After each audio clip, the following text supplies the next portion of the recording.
You know, Paul describes the faith in Romans chapter 6. What shall we say then? Shall we continue in sin that grace may abound? Certainly not. How shall we that are dead to sin live any longer therein?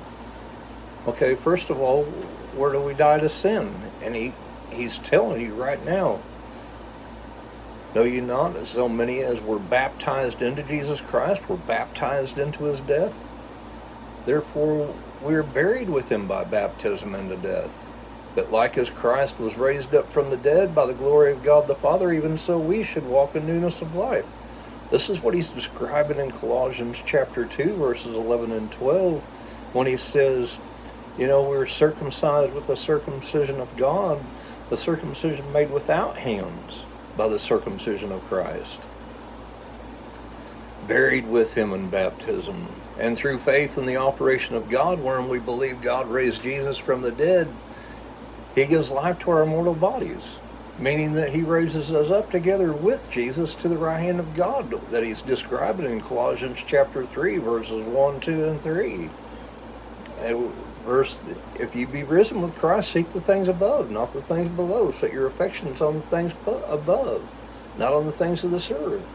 For you are dead, and your life is hid with Christ in God. And here, this is what he's saying. Therefore, we're buried with him by baptism into death, that like as Christ was raised up from the dead by the glory of the Father, even so we should walk in newness of life. You know, for if we have been planted together in the likeness of his death, we shall also be in the likeness of his resurrection. Knowing this, that our old man is crucified with him, that the body of sin might be destroyed, that henceforth we should not serve sin, for he that is dead is freed from sin. Verse 7.